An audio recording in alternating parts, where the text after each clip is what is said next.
Que ce soit bien sûr aux Nations Unies, à l'UNESCO, sur le terrain, les initiatives du plaidoyer revêtent une importance fondamentale pour influer tout changement, que ce soit de nature politique, sociale, législative, économique.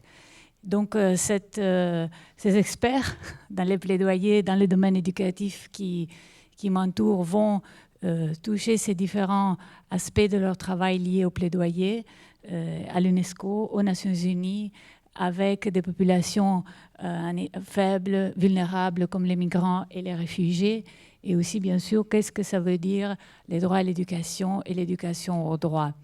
Nous avons aussi le plaisir que cette table ronde sera retransmise par KTO, qui est donc la chaîne catholique ici en France, dans une émission au mois de septembre. Donc nous réjouissons de cette opportunité et je vais tout de suite passer la parole à la professeure Stefania Gandolfi de l'Université de Bergamo, de la chaire donc, UNESCO et présidente aussi de l'association Vittorino Chizzolini, membre de notre réseau. Merci. Okay. Merci beaucoup Alessandra, merci beaucoup Obissé, merci beaucoup à tout le monde d'avoir organisé ce congrès sur un thème très important à mon avis et toujours plus important qui nous concerne tous et qui nous oblige tous à travailler et à lutter chaque jour. Parce que l'éducation est un droit de l'homme, n'est pas un besoin, je dis, mais c'est un droit. Donc, chaque personne a droit à l'éducation et en tant que droit, il représente une des priorités de toutes les sociétés et de la communauté internationale entière. Mon propos ici est de démontrer les implications que l'éducation en tant que droit a pour tous les enfants et de réfléchir sur le fait qu'aujourd'hui, il y a encore un nombre assez élevé d'enfants qui ne vont pas à l'école ou qui l'ont abandonné à cause de plusieurs facteurs ou que le système éducatif a en quelque sorte refusé. Donc, cette réalité nous démontre que l'éducation n'a pas été conçue comme un droit de l'homme et que son effectivité n'a pas été réalisée jusqu'à maintenant. Le droit à l'éducation a une place centrale parmi les droits de l'homme et constitue la clé d'accès aux autres droits. Et en tant que tel, il est à la base de toute politique contre l'exclusion et la pauvreté, car il est le levier de la cohésion sociale et de l'instauration de la vraie démocratie. Il est un droit à liberté, un droit à responsabilité et un droit à capacité. Donc la violation du droit à l'éducation est une violation de tous les autres droits parce que ignorer les identités des personnes, des groupes, des communautés signifie les priver de la capacité de bâtir leur vie, de tisser des liens sociaux, de vivre leur développement. Et ces violations sont souvent responsables de la propagation de la pauvreté, de la misère et de la violence. L'éducation est un moyen de combattre la pauvreté, une des causes qui empêche les enfants d'avoir accès aux droits, d'exploiter leurs talents et leur potentiel, de mener une vie meilleure et de transformer la société dans laquelle ils vivent. L'éducation est un droit et n'est pas un besoin, j'ai dit. Et tous les enfants ont le droit égal à l'éducation. Pour cela, il faut rendre les écoles accessibles à tous, même si cela ne suffit pas, parce qu'il faut supprimer tous les obstacles économiques, sociaux et culturels qu'il y a et qui, au niveau de la communauté internationale, empêchent aux enfants, très souvent, l'accès à l'école. Mon propos ici est de voir comment, que signifie l'exclusion à l'éducation, qui subit l'exclusion à l'éducation et comment et quand l'exclusion se produit. Et le deuxième aspect, c'est de voir comment on doit changer le paradigme. Donc, quelle est la nouvelle approche pour réaliser le droit à l'éducation. J'ai dit, quand l'exclusion se produit au niveau de l'éducation, je pense que l'exclusion s'exprime à des moments différents qui ont des effets cumulatifs et qui peuvent contribuer à l'exclusion sociale. Chacun des enfants non scolarisés est la preuve et la victime d'une promesse non tenue. Réaliser cette promesse signifie que la communauté internationale révise ses engagements envers le droit de chaque enfant à l'éducation pour atteindre aussi ceux qui sont exclus en augmentant les possibilités qu'un enfant aille mais reste aussi à l'école. La société actuelle, si on réfléchit bien, crée des nouveaux exclus qui deviennent des personnes vulnérables en fonction des conditions de vie, d'apprentissage et d'éducation. Et la vulnérabilité touche aussi ceux qui sont intégrés dans la société et ceux qui ont un emploi, mais qui ont un profil personnel qui leur permettra de surmonter les conditions défavorables ou de fragilité dans leur dimension professionnelle. Cette vulnérabilité accrue affecte aussi ceux qui étaient auparavant intégrés et qui sont sortis du système éducatif, ceux qui n'ont pas encore commencé leur processus d'insertion sociale et professionnelle, et elle touche même les jeunes qui recherchent leur premier emploi ou qui souhaiteraient poursuivre leurs études après la scolarité obligatoire. Donc on peut comprendre comme l'exclusion génère angoisse, insécurité et arrive à aboutir à l'agression parce que chaque personne ne peut exister que dans sa relation à l'autre, avec lui, avec son aide à devenir lui-même, à garder sa propre identité, à renforcer ses racines, sa culture, sa langue, sa religion et ses droits fondamentaux. L'éducation est une des clés de l'inclusion sociale, parce que éducation et inclusion constituent un cercle vicieux. Deux aspects, on peut dire, d'une même médaille. Parce que si une personne est exclue du tissu social, si elle n'a pas de lien avec les autres membres de la société, si elle est écartée du contexte social, économique et politique, si elle est marginalisée à cause de sa culture méprisée, de son identité violée, elle n'a pas accès à l'éducation et au contraire, si ses droits sont violés et le droit à l'éducation n'est pas effectif, ce type de violation génère automatiquement une exclusion. Cette situation, d'un côté, engendre les disparités à l'intérieur du pays et de l'autre côté, ne fait qu'augmenter les échecs de la généralisation de l'éducation primaire à laquelle les catégories sociales marginalisées et les minorités ethniques ne peuvent pas accéder. En fait, l'exclusion sociale est une réelle violation des droits. Et si une société tolère l'exclusion sociale, n'accorde pas à ses citoyennes les droits de l'homme. En plus, l'exclusion n'intéresse pas seulement l'accès à l'école, mais elle se produit aussi tout au long du processus scolaire dans différents moments qu'on doit bien observer pour identifier et combattre en même temps les phénomènes qui la produisent. Le deuxième aspect, c'est la nouvelle approche, la nouvelle perspective qu'il faut pour respecter et pour rendre effectif le droit à l'éducation.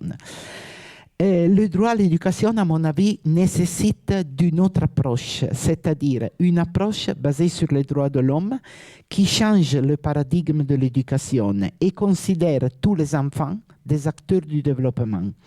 Adopter cette approche signifie voir les enfants comme des êtres libres et considérer un enfant pauvre comme un enfant riche de vie, de capacités, mais aussi d'héritage et du témoignage de cette humanité nouvelle qui est en lui.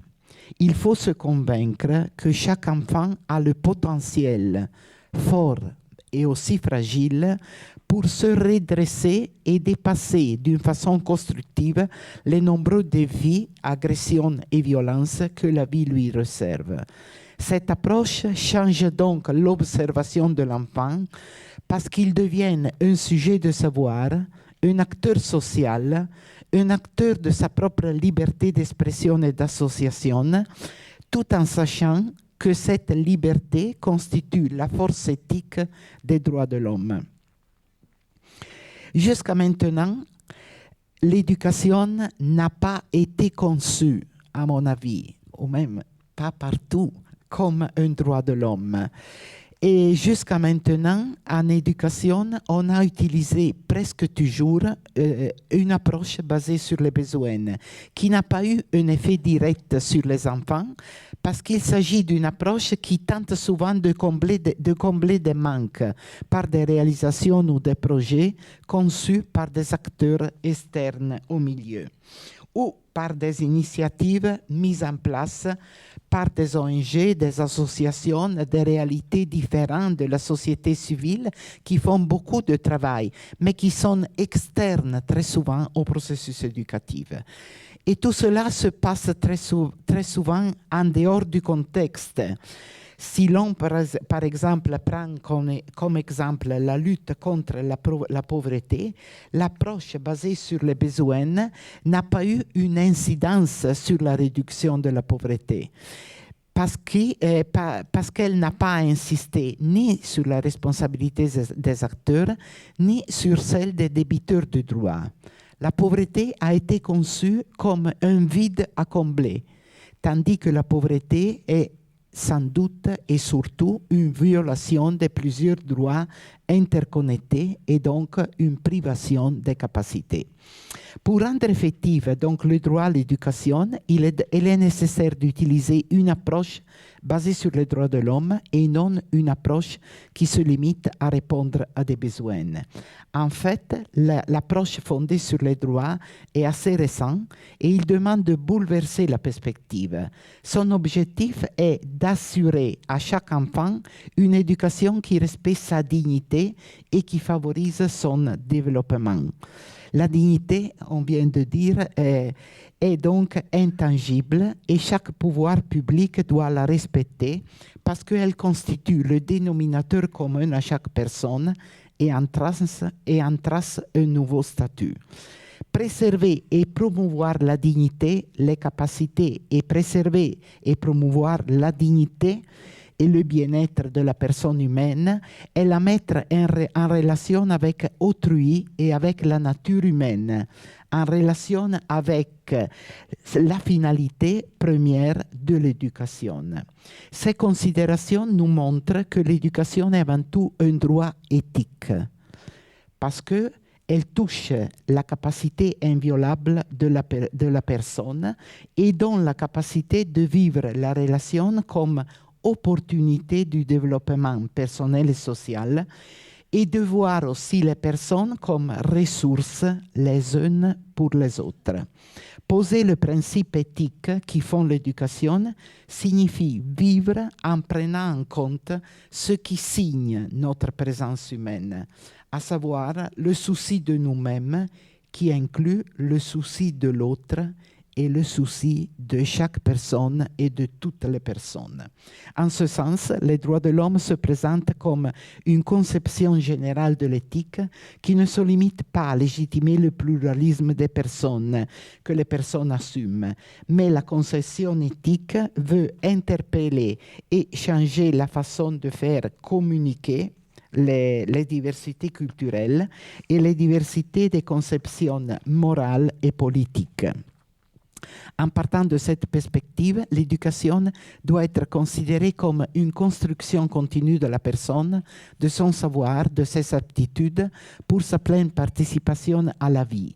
Il s'agit donc d'un droit qui renforce les capacités et l'autonomie de la personne à travers à travers le développement de sa créativité, de sa participation aux fonctions économiques, culturelles et sociales. La non-réalisation, c'est la dernière phrase, Alessandra, la non-réalisation de ce droit mortifie et avilit la personne et la fait glisser dans le cercle de la pauvreté. l'effectivité programmatique du droit à l'éducation pourrait se traduire par la mise en adéquation de la réalité observée sur le terrain au moyen de stratégies pertinentes intégrant toutes les données, y compris macroéconomiques et politiques. Merci beaucoup.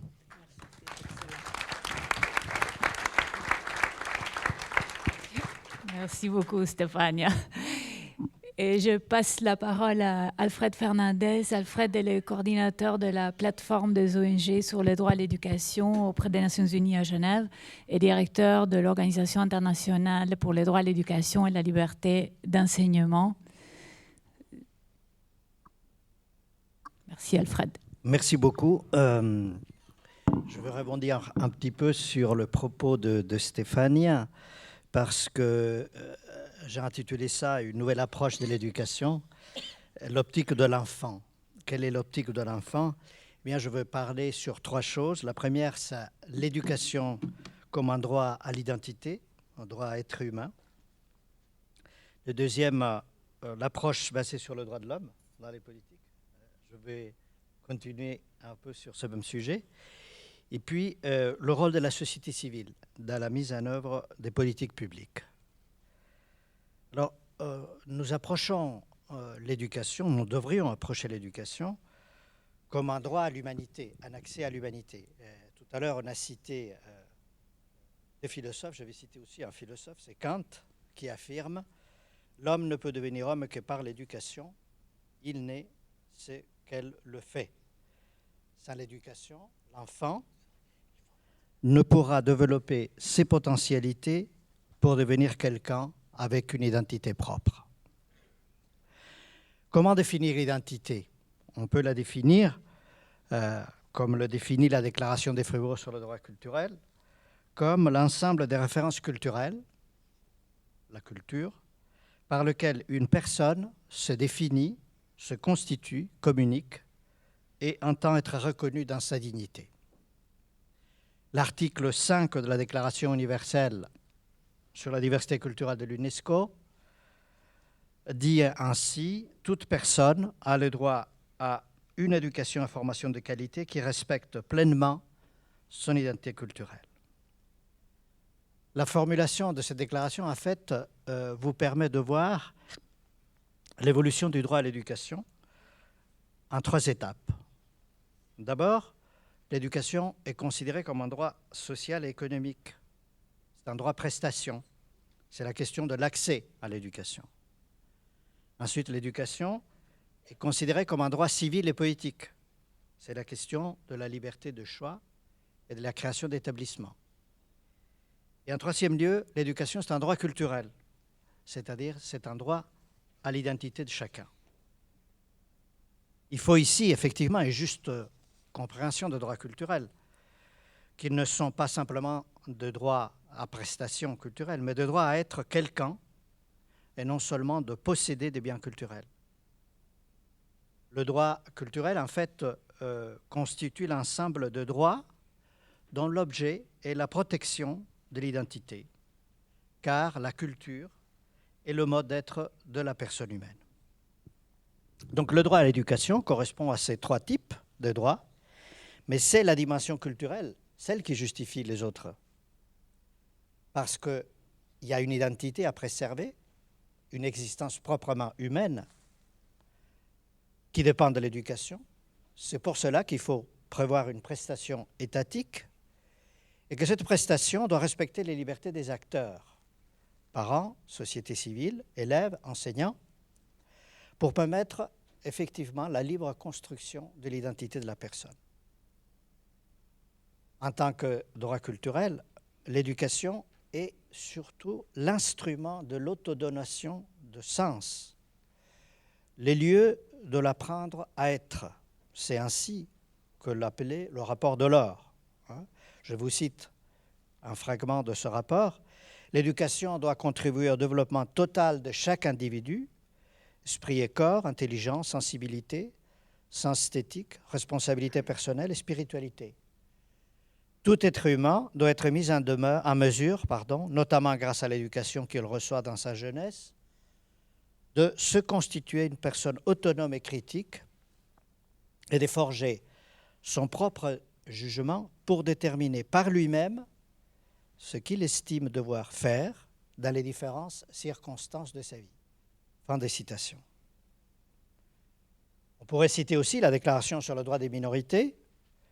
Le commentaire dit « L'identité qui est d'ordre essentiellement culturel exige de l'État et de la société dans son ensemble, au-delà de la simple tolérance, une attitude favorable au pluralisme culturel. Les États doivent instaurer un climat propice au développement de cette identité. » Donc le respect de la diversité est indispensable, évidemment, pour permettre à chacun de se forger sa propre identité. La liberté de créer des institutions qui transmettent la culture ne sont en fait que des conséquences du nécessaire respect de la liberté de penser, mais la liberté de penser ne peut pas être garantie sans la liberté de choisir son maître. Je cite Georges Bourdeau. Par ailleurs, le pluralisme, selon la Cour européenne des droits de l'homme, est essentiel pour la préservation de la société démocratique. Et là, je cite une sentence récente de la Cour sur la question éducative. L'approche basée sur le droit de l'homme. Comment? J'ai parlé déjà de l'approche basée sur le droit de l'homme en parlant de cela. Mais selon le Comité des droits économiques et socioculturels, il y a deux qualités pour l'éducation qui doivent être respectées. C'est l'acceptabilité. La forme et le contenu de l'enseignement, y compris les programmes scolaires, doivent être acceptables, pertinents culturellement. Et l'adaptabilité, c'est-à-dire que le système éducatif doit répondre aux besoins des étudiants, des élèves, dans leur propre cadre social et culturel. Selon les normes internationales des droits de l'homme, les politiques publiques doivent respecter, protéger et accomplir le droit de chaque enfant à l'éducation. Traditionnellement, on comprenait les libertés publiques comme ne demandant pas des obligations positives de l'État, notamment des moyens économiques. C'est ainsi qu'on a conçu la liberté d'enseignement dans la Convention européenne des droits de l'homme. Cependant, vous savez que depuis la conférence de Vienne, liberté et droit sont interdépendants. La distinction entre liberté impliquant une action négative de l'État et droit supposant une action positive n'est en fait plus pertinente. Et je dirais que la conception du développement actuel, la conception d'Amartya Sen, dont on a parlé tout à l'heure, va dans la même direction. Car pour lui, le développement n'est pas avoir des moyens économiques. Le développement se comprend non seulement comme mise à disposition de ces moyens économiques, mais surtout comme élargissement des libertés de chaque personne. Et vous savez, dans la Déclaration universelle des droits de l'homme, on parle justement comme une des finalités de la déclaration, l'élargissement dans une plus grande liberté. La jurisprudence de la Cour européenne des droits de l'homme va, par rapport au droit d'éducation, va dans ce même sens. Je ne veux pas citer cela, mais je vous signale une sentence très intéressante qui s'appelle Folguero contre Norvège, paragraphes 98 et 99. Enfin, la société civile. Il existe une longue tradition de coopération de la société civile, mais cette dernière a été souvent taxée de partisane, notamment dans sa composante religieuse, ou considérée simplement comme subsidiaire. La méfiance, en fait, de l'État vis-à-vis de la société civile reflète un abus de pouvoir, mais aussi l'utilisation de l'école comme un instrument de contrôle social ou de construction de l'identité collective. Le système éducatif, ainsi, a été souvent un instrument pour des buts sociaux bien éloignés du développement de la personne, comme l'égalité des chances, comme la mixité ou la cohésion sociale, au lieu de chercher l'intérêt supérieur de l'enfant. Mais aujourd'hui, la société civile est appelée à la rescousse de l'État. La collaboration avec le pouvoir public doit être redéfinie pour examiner le rôle respectif concernant le financement et la prestation du service. Un pas dans la bonne direction est donné par le cadre d'action éducation 2030 de l'UNESCO, récemment adopté. Le document affirme ceci: l'éducation est une cause commune qui implique que la formulation et la mise en œuvre de politiques publiques soient un processus inclusif. La société civile, les enseignants, le secteur privé, les communautés, les familles, les jeunes et les enfants ont tous un rôle important à jouer dans l'exercice du droit à une éducation de qualité. Les organisations de la société civile jouent aussi un rôle essentiel.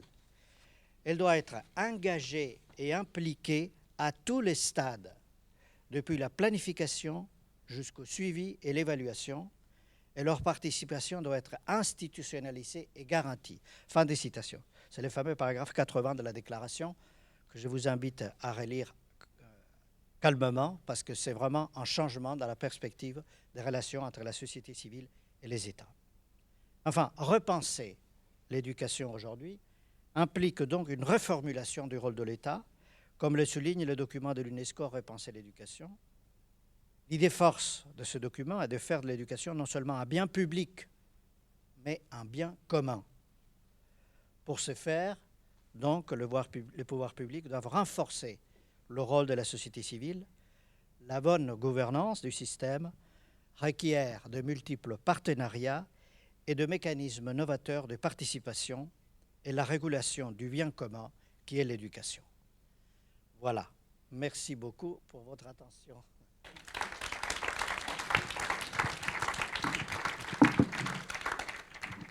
Merci beaucoup, Alfred, aussi pour cet accent sur le bien commun que tu nous as partagé. Et je passe maintenant la parole à Madame Chantal Paysan. Chantal est notre représentante permanente auprès de l'UNESCO et doyen honoraire de l'Institut de psychologie de l'Université, l'Institut catholique de Paris. Merci beaucoup, Chantal. Merci, Alessandra. Tant de choses ce matin déjà ont éveillé notre attention sur ce quart entre droit à l'éducation et les réalités, et tant de processus de violation de ce droit, parfois insidieuses à l'intérieur même du système éducatif, disiez-vous, madame. Quel rôle les ONG peuvent-elles jouer à l'UNESCO ? Dès l'acte constitutif de 1945, l'UNESCO a exprimé la volonté de tisser des liens de coopération avec les organisations de la société civile. La conférence générale de l'UNESCO de novembre 2011 a marqué une nouvelle étape de développement de ce partenariat. On a défini les cadres. Les organisations partenaires peuvent être internationales, régionales, nationales ou locales. Il s'agit, dans tous les cas, d'organisations dont le rôle, la structure, le fonctionnement ont un caractère non gouvernemental, démocratique, à but non lucratif, et dont les activités, bien sûr, s'inscrivent dans le domaine de compétences de l'UNESCO, éducation, la science, la culture, au service de la compréhension entre les peuples, en service d'un monde plus juste, au service de la paix. En tant que partenaires, les ONG contribuent à l'élaboration et à la mise en œuvre des programmes de l'UNESCO et à l'organisation de forums internationaux dans le monde.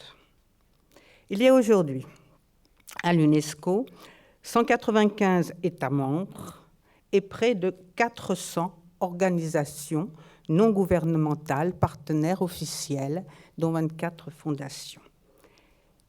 On imagine aisément la complexité de cette vaste machine et les crispations éventuelles, comme dans toute grande organisation.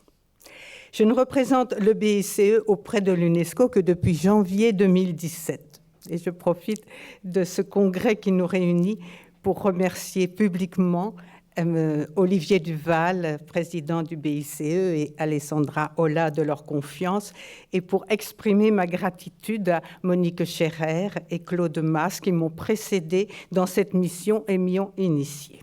Alors, quel rôle peuvent jouer les ONG partenaires de l'UNESCO et quel est l'intérêt de ce partenariat ? Au regard de ma toute fraîche expérience, je retiens 3 enjeux. Premièrement, la veille. Le rôle du veilleur est essentiel. Il ne s'agit sans doute pas tant de guetter les questions émergentes.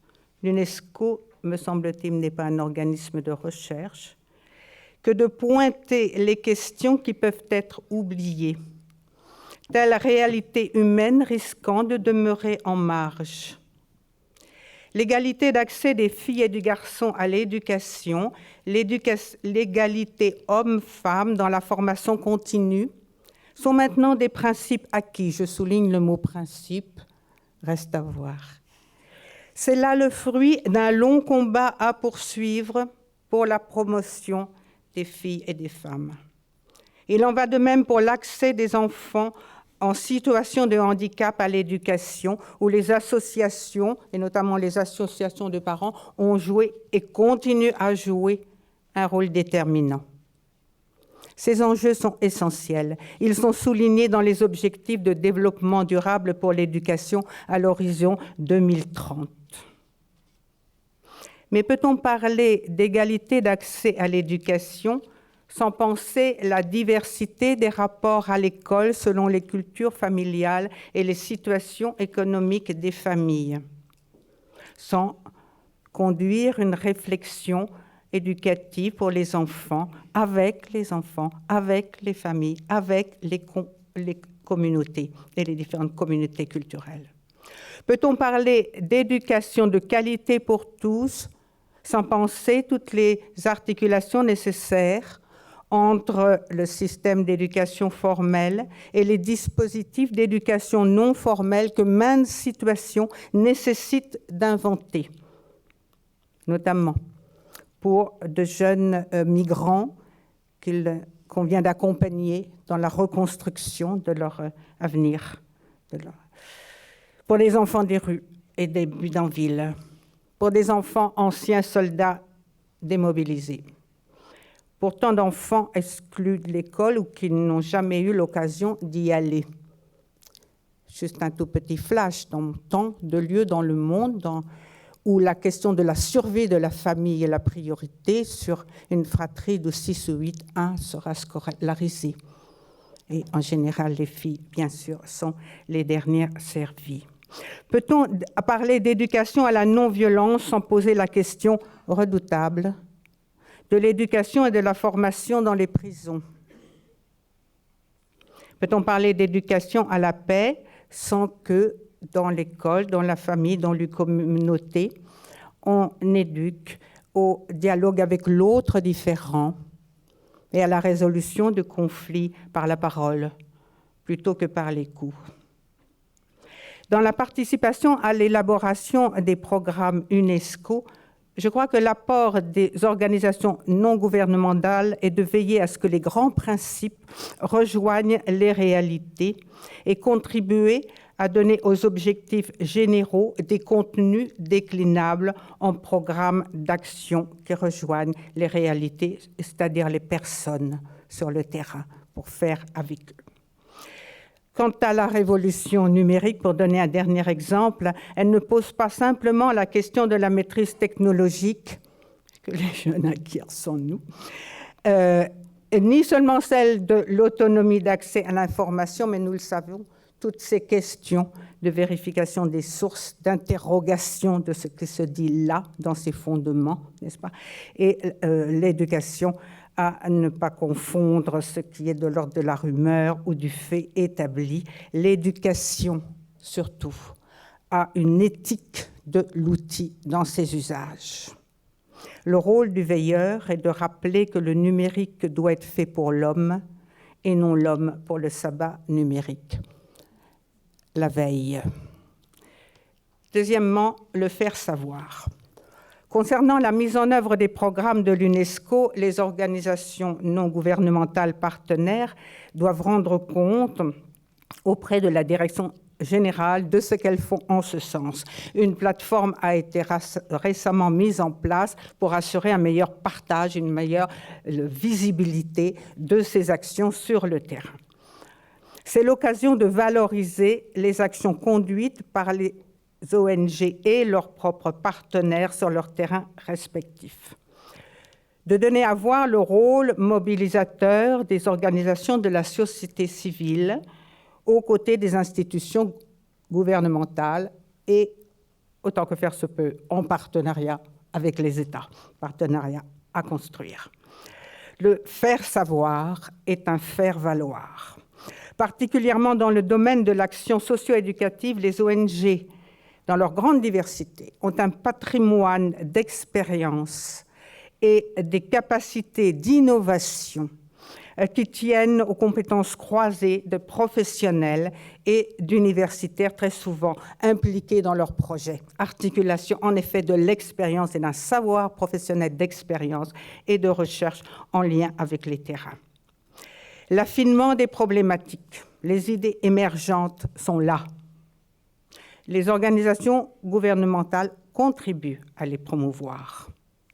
À cet égard, le faire savoir est aussi un faire penser. Partager le sens de ce que l'on fait, c'est montrer ce qu'il est possible de faire, même et surtout dans les contextes particulièrement difficiles. Le faire savoir est un faire penser qui fait agir. La veille, le faire savoir. Troisièmement, et c'est mon dernier point, l'enrichissement mutuel au service d'un développement humain. Le congrès qui nous réunit suffirait à montrer, s'il en était besoin, qu'il n'y a pas d'éducation sans vision de l'homme. L'éducation pour tous est un droit auquel on éduque. L'éducation est la base et la condition d'exercice de tous les droits de l'homme. Elle est fondamentalement un processus de développement humain et spirituel. Nous l'avons tant dit de belle façon ce matin déjà. Sinon, autant parler de formatage. La question de l'humain est centrale. L'éducation à la responsabilité pour soi, l'éducation à la responsabilité avec d'autres, pour d'autres, l'éducation à la notion de bien commun est essentielle. L'éducation pour un monde humainement habitable dans la durée est plus que jamais un enjeu à la fois colossal et incontournable. Il appelle donc de la part des organisations non gouvernementales une réflexion partagée avec les États sur une éthique de la relation de l'homme au monde et une éthique de la relation des hommes entre eux. Donc un ensemencement mutuel des idées, des expériences éducatives dans la confrontation des diversités à l'intérieur des ONG. À cet égard, l'UNESCO m'apparaît d'abord et avant tout comme un espace de rencontre pour des échanges à poursuivre entre des personnes d'expérience et d'engagement portées par le souci de penser et d'agir ensemble dans la coopération internationale. La veille, le faire savoir, l'enrichissement mutuel. En conclusion, je dirais que si machine UNESCO il y a, la machine en question est potentiellement une formidable centrale d'énergie humaine et spirituelle. Nous le savons, le train des résultats sera toujours en retard sur les objectifs visés. Du moins, ces objectifs donnent-ils le cap. La part d'utopie est nécessaire. L'apport des ONG à l'UNESCO est de montrer qu'elle est une utopie créatrice. Lorsque la foi en une éducation pour un monde plus juste, un monde de culture, un monde de paix, de dignité humaine et de responsabilité pour l'autre, se traduit en actes. Je vous remercie.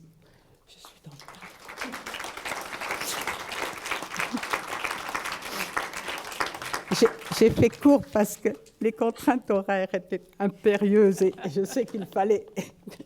Merci beaucoup, Chantal. Merci beaucoup. Et merci de votre travail pour le BICE à l'UNESCO. Et maintenant, je vais donner la parole à Monseigneur Vitillo. Monseigneur Robert Vitillo est l'assistant ecclésiastique du BICE et secrétaire général de la Commission internationale catholique des migrations. Donc, la plus grande institution au sein des ONG d'inspiration catholique qui s'occupe, et ô combien vous pouvez imaginer, il est occupé, Monseigneur Vitillo, avec les questions de migration et des réfugiés dans le monde. Et évidemment, les enfants migrants et réfugiés, c'est une population sur laquelle c'est très important qu'aujourd'hui nous réfléchissons à comment leur garantir le droit à l'éducation. So, thank you very much. Merci. The floor. Je vais changer la langue, donc je parle en anglais. It's a great honor and a privilege to be here, and I want to thank you for all your patience in this morning and listening to our presentations. I will try to make mine more brief. I know that it already has been posted on the website, so you can read more if you are interested.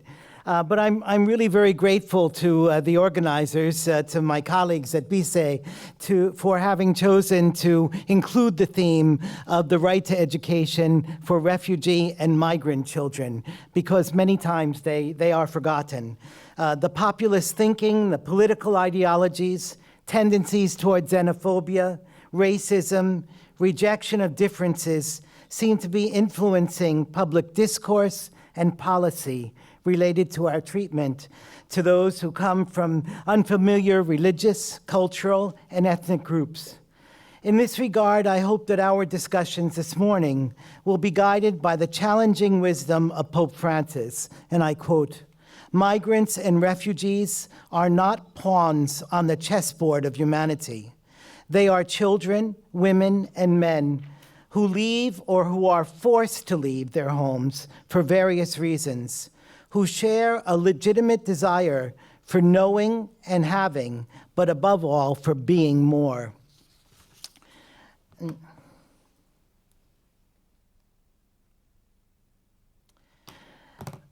I'd like to go more from the theory of the rights to the way they are applied, because many times we formulate, and I'm one of those at the United Nations who sits and negotiates on language for the rights, but we think then we have the perfect framework, and yet very often those rights are not implemented. We do not give access to the people to enjoy those rights. And that's very much the same situation for migrant and refugee children and their right to education. All of the major conventions and experts much greater than I have already spoken about that, include the right to education and include refugee and migrant children in that right, but many times it doesn't happen. And you could see here the statistics that are reported by the United Nations High Commissioner for Refugees, that refugees are 5 times more likely to be out of school. So they do not get to even to be able to go into school. And here's a little more detail on that. 91% of children around the world attend primary school, but only 50% of refugee children attend primary school. And then it gets even worse when we look at the higher education. In fact, 84% of non-refugee adolescents attend lower secondary school, but only 22% of refugee adolescents have that same opportunity. And at the higher education level, university, just 1% of refugees attend university compared to 34% of young people are able to attend university today. So you see the great difference between talking about the rights and putting them into practice. And then we also have the large number of people, and we know about this, especially we're sensitive to it here in Europe, but this is happening all over the world. The large number of people who are not considered refugees, who do not conform to the official definition of refugee according to the 1951 Geneva Convention. And yet many, many of them are forced from their homes because of failed states, because of persecution that may not be so formal that they could present and a case and receive the status of refugees, and because of abject poverty, and huge injustices in countries. And there are many thousands of those forced migrants who are children, and many of them are coming now unaccompanied or separated from their parents or their legal guardians. And they suffer even more the situation of not being given access to education. A study that was done in 2015 by UNESCO offered some examples of the obstacles faced by children, especially migrant children, to enjoy their right of education as well as other basic rights. A survey of migration policies in 28 countries, 14 were considered developed countries, 14 were considered in terms of human development standards, and 14 were considered developing countries with lower human development scores. And that study showed that 40% of the developed countries and more than 50% of the developing countries did not allow children with irregular migration status access to schooling. A huge, huge number of children then, because they do not have a certain piece of paper or because their parents did not first get accepted by a country to migrate there, are not allowed schooling, even though it is considered a basic human right for all children. So I won't go into all of the different regional conventions and things because I think that's already been spoken. But I can tell you the right is well covered, and yet it's not practiced. And now I'd just like to, in my conclusion, would like to, look at some good practices and how sometimes we're able to overcome these obstacles, even though many times the alternatives are not always the high-quality education that we find in schools. So, for example, in Greece, while the government was occupying itself with immediate needs of the migrants arriving on their shores and with registration and examination of claims of asylum or other kinds of status, migrants who had served as teachers in their home countries developed education programs for the children in camps and in urban areas. So at least continuing some education for those children. The key, though, then, is whether that education will be recognized and whether appropriate qualifications will be granted to the children. Another example that was developed between the Australian Catholic University and Jesuit Refugee Services for many of the Burmese refugees who were in the camps in Thailand was that they were able to do distant learning, and they actually received their degrees then based on that distant learning. So you could see that even the quality qualifications are being developed in some places. And these are some examples from my own organization, the International Catholic Migration Commission. We have a very large program in Pakistan, mainly for Afghan refugees, but also refugees coming from other parts of the world who wind up in Pakistan. And we have a safe shelter for refugees who have undergone sexual or gender-based violence there. And we've developed a creative children's education program, a curriculum there, where major subjects like science, geography, maths, history are introduced with different tools like flashcards, innovative models, creative experiments, videos, and documentaries. Then the children are given assignments to bring out their creativity through model making or drawing, storytelling, diagrams of human anatomy, encouraged to share their creative writing in which they express their thoughts in any language. For English, they are learning it as a modern language, and the focus remains on the functional knowledge for the language because many of these people, the families and the children, will stay in Pakistan, so we're trying to prepare them to be able to enter the job market there.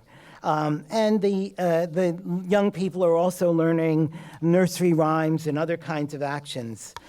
These are kinds of practical approaches to education that we have to consider, but always remembering the need for the formal education and the accreditation that comes with formal education. I'll conclude with, once again, some words from Pope Francis. and that's that all children must be able to play, study, pray, and grow in their families. This is a harmonic context in love and serenity. This is their right and our duty. A serene childhood allows children to look with confidence towards life and tomorrow. Woe to those who stifle them in their joyful enthusiasm of hope. Thank you very much.